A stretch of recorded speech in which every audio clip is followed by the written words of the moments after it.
Hi guys, welcome back. Once again, advice for this is pagpalain nyo ang mga sumusumpa sa inyo. Kasi mga tao kasi minsan maraming inggit, galit, pot sa inyo.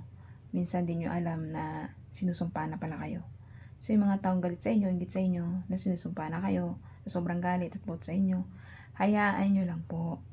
Manalig manampalataya sa ating nag-iisang Diyos Ama, Diyos Anak, at Diyos Espiritu Santo. Pag pinapanalangin po natin yung mga may mga taong may galit sa atin, napupot sa atin, at sinusumpa tayo, panalangin lang po natin sila na maligtas sana yung kaluluwa nila, magbago sila, linawan at pasukin ng puso't isipan nila ng ating Diyos Ama para maligtas ang mga kaluluwa nila na nalulunod na sa kasamaan, nadala ng demonyo.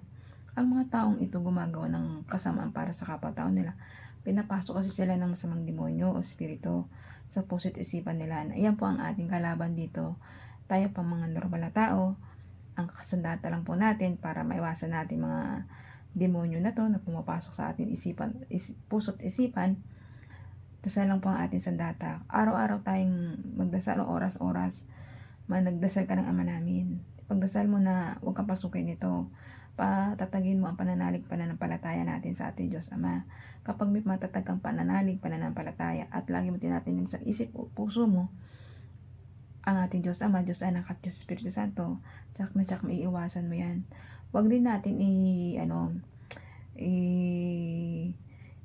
kumbaga yung kasiyahan natin, huwag natin idepende sa tao.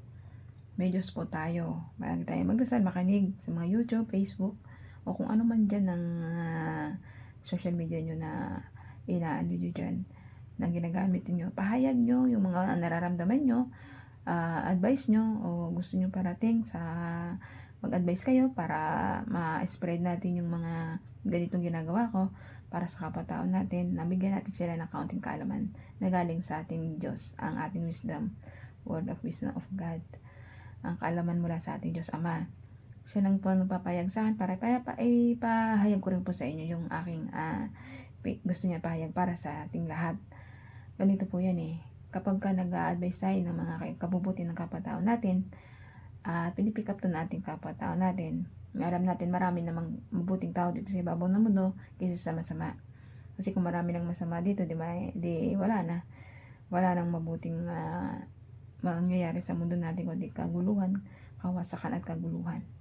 Pero kapag isang tao may mabuting puso, isipan para sa kapwa-tao niya, hindi gumawa ng masama para sa kapwa-tao niya, at higit sa lahat may Diyos na umiiral sa puso't isipan niya, ay hindi ito mag-iisip ng kung ano naman masama para sa kapwa-tao niya, bagkos yung mga taong napupot ng katin ng galit sa kanya ay papanalangin niya to para magbago, maliwanagan ang kanyang isip at puso na wag nang gumawa ng mga masasamang gawa.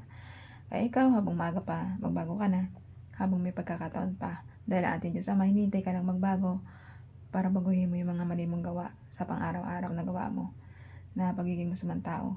Maging mabuti kang tao para sa kapwa-tao mo, para ma-enjoy mo kasiyahan, kaligayahan doon sa paraiso na kasama ating Diyos Ama, Diyos Anak at Diyos Espiritu Santo. Kaya hanggang dito na lang po aking advice. Ingat po tayong lahat and God bless.